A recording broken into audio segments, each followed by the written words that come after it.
Hello friends, welcome back to my YouTube channel. So Bigg Boss start ಆಗಿದೆ. ಮೊದಲನೇ ದಿನವೇ ಜಗಳ ಸ್ಟಾರ್ಟ್ ಮಾಡ್ಕೊಂಡಿದ್ದಾರೆ. ಗೌತಮಿ ಅವರು ಮೊದಲನೇ ದಿನವೇ ಹತ್ತಿದ್ದಾರೆ. ಅದಾದಮೇಲೆ ಚೈತ್ರಾ ಕುಂದಾಪುರ ಅವರು ಮತ್ತು ಮಂಜು ಅವ್ರಿಗೆ ಜಗಳ ಸ್ಟಾರ್ಟ್ ಆಗುತ್ತೆ. ಸೊ ಯಾಕೆ ಜಗಳ ಆಯಿತು ಏನು ಎಲ್ಲ ಫುಲ್ ಡೀಟೇಲ್ಸ್ ನಾನು ಯೂಟ್ಯೂಬ್ ಚಾನಲಲ್ಲಿ ವಿಡಿಯೋ ಅಪ್ಲೋಡ್ ಮಾಡಿದ್ದೀನಿ. ಹೋಗಿ ನೋಡಿಲ್ಲ ಅಂತಂದರೆ ಚೆಕ್ ಮಾಡಿ. ವಿಡಿಯೋ ಇಷ್ಟಾದರೆ ಲೈಕ್ ಕಮೆಂಟ್ ಶೇರ್ ಮಾಡಿ. ಹಾಗೆ ಇನ್ನೊಂದು ವಿಷಯ ಏನಂತ ಹೇಳಿದ್ರೆ, ನರ್ಕದಲ್ಲಿ ಯಾರೆಲ್ಲ ಇದ್ದಾರೆ ಸ್ಪರ್ಧೆಗಳು, ಅವರು ಸ್ವರ್ಗದ ಮನೆಗೆ ಹೋಗಿ ಅವ್ರು ಹೇಳಿದ ಕೆಲಸನ ಮನೆ ಕೆಲಸನ ಮಾಡಿಕೊಡ್ಬೇಕಾಗುತ್ತೆ. ಸೊ ಇಲ್ಲಿ ಚೈತ್ರಾ ಕುಂದಾಪುರ ಅವರು ಎಲ್ಲ ಕೆಲಸನೂ ಮಾಡ್ತಾ ಇರ್ತಾರೆ, ಕ್ಲೀನಿಂಗ್ ಕೆಲಸ. ಆಲ್ರೆಡಿ ಚೈತ್ರ ಅವರು ವಾಶ್ರೂಮ್ ಎಲ್ಲ ಕ್ಲೀನ್ ಮಾಡಿ ಬಂದಿರ್ತಾರೆ. ಬಟ್ ಜಗದೀಶ್ ಅವರು ನೀಟಾಗಿ ಕ್ಲೀನ್ ಮಾಡಿಲ್ಲ ಅಂತ ಹೇಳ್ಬಿಟ್ಟು ಮತ್ತೆ ಕ್ಲೀನ್ ಮಾಡಕ್ಕೆ ಹೋಗ್ತಾರೆ ಜಗದೀಶ್ ಅವರು. ಸೊ ಧನರಾಜ್ ಅವರು ಅಲ್ಲೇ ಇರ್ತಾರೆ. ಏನು ಕ್ಲೀನ್ ಮಾಡಿದಾಳೆ ಅವಳು ಅಂತ ಹೇಳ್ಕೊಂಡು ಮತ್ತೆ ಕ್ಲೀನ್ ಮಾಡ್ತಾ ಇರ್ತಾರೆ. ವಾಶ್ರೂಮ್ ಹತ್ರ ಭವ್ಯಗೌಡರು ಬಂದು ಹೇಳ್ತಾರೆ, ಯಾಕೆ ಸರ್ ಮತ್ತೆ ಮಾಡ್ತಾ ಇದ್ದೀರಾ ಅಂತ ಹೇಳಿದ್ದಕ್ಕೆ, ಸರಿ ಕ್ಲೀನ್ ಆಗಿಲ್ಲ ಅಂತ ಹೇಳ್ತಾರೆ.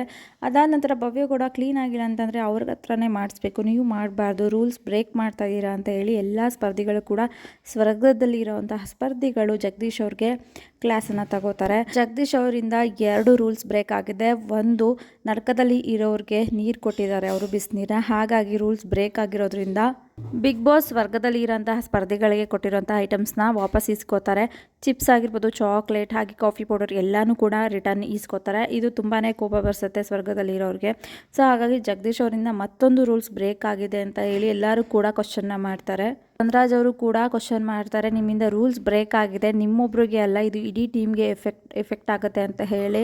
ಸೊ ಅದಾದಮೇಲೆ ಜಗದೀಶ್ ಅವರು 4 ಜನ ಕೂತ್ಕೊಂಡು ಮಾತಾಡಿದ್ರೆ ಗ್ರೂಪ್ ಆಗಲ್ಲ ಅಂತ ಹೇಳಿ ಮಾತಾಡಿಕೊಂಡು ಅಲ್ಲಿಂದ ಮೂವ್ ಆಗ್ತಾರೆ. ಅದಾದಮೇಲೆ ಇವಾಗ ಗೇಮ್ ಸ್ಟಾರ್ಟ್ ಆಗಿದೆ, ಇನ್ಮೇಲೆ ಗೇಮ್ ಆಡ್ತೀನಿ ಅಂತ ಹೇಳಿ ಅಲ್ಲಿಂದ ಮೂವ್ ಆಗ್ತಾರೆ.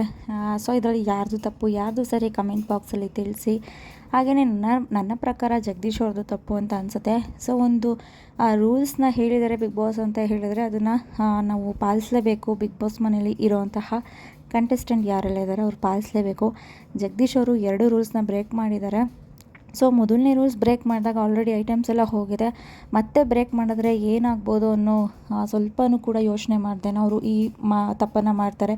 ಗೊತ್ತಿದ್ದು ಮಾಡ್ತಾಯಿದ್ದಾರೋ ಅಥವಾ ಗೊತ್ತಿಲ್ಲದೆ ಮಾಡ್ತಾಯಿದ್ದಾರೋ ಗೊತ್ತಿಲ್ಲ. ಒಟ್ಟಿನಲ್ಲಿ ಅವ್ರ ಟೀಮ್ ಅವ್ರಿಗೆ ತುಂಬಾ ಎಫೆಕ್ಟ್ ಆಗ್ತಾಯಿದೆ. ಸ್ವರ್ಗದಲ್ಲಿ ಯಾರೆಲ್ಲ ಇದ್ದಾರೆ ಅವ್ರಿಗೆ ಇದರಿಂದ ಪ್ರಾಬ್ಲಮ್ ಆಗ್ಬೋದು. ಯಾಕಂತ ಅಂದರೆ ಬಿಗ್ ಬಾಸ್ ಮನೆಯಲ್ಲಿ ರೂಲ್ಸ್ನ ಬ್ರೇಕ್ ಮಾಡಿದ್ರೆ ಏನೆಲ್ಲ ಅಂದರೆ ಪನಿಷ್ಮೆಂಟ್ ಕೊಡ್ತಾರೆ ಅಂತ ಅವ್ರಿಗೂ ಗೊತ್ತಿರುತ್ತೆ. ಫಸ್ಟು ರೂಲ್ಸ್ ಬ್ರೇಕ್ ಮಾಡಿದಾಗ ಏನೇನು ಐಟಮ್ಸ್ ಕೊಟ್ಟಿದ್ರು ಅದೆಲ್ಲನೂ ಕೂಡ ರಿಟರ್ನ್ ತೊಗೊಂಡಿರ್ತಾರೆ. ಈಗ ರೂಲ್ಸ್ ಬ್ರೇಕ್ ಮಾಡಿರೋದಕ್ಕೆ ಇನ್ಯಾವುದು ಆ್ಯಕ್ಷನ್ ತೊಗೋತಾರೆ ಗೊತ್ತಿಲ್ಲ. ಸೊ ಒಬ್ಬ ಮನುಷ್ಯನಿಂದ ಒಂದ್ಸಲ ತಪ್ಪಾದರೆ ಏನು ಅಂತ ಹೇಳ್ಬಿಟ್ಟು ಸುಮ್ಮನೆ ಆಗ್ಬೋದು. ಪದೇ ಪದೇ ಅದೇ ಥರ ತಪ್ಪು ಮಾಡ್ತಾಯಿದ್ರೆ ಯಾರು ಕೂಡ ಸಹಿಸ್ಕೊಳ್ಳೋಕ್ಕಾಗೋದಿಲ್ಲ. ಯಾಕಂತ ಅಂದರೆ ಅಲ್ಲಿ ಸಿಗೋದೇ ಸ್ವಲ್ಪ ಊಟ, ಕೊಟ್ಟಿರೋದು ಕೂಡ ಎಲ್ಲ ಐಟಮ್ಸ್ನ ವಾಪಸ್ ತೊಗೊಂಡ್ರೆ ಏನು ಊಟ ಮಾಡೋದು ಅಂತ ಅಲ್ಲಿರೋರಿಗೆ ಟೆನ್ಷನ್ ಆಗಿರುತ್ತೆ. ಬಟ್ ಇದು ಜಗದೀಶ್ ಅವ್ರಿಗೆ ಅರ್ಥ ಆಗ್ತಿಲ್ವೋ ಗೊತ್ತಿಲ್ಲ.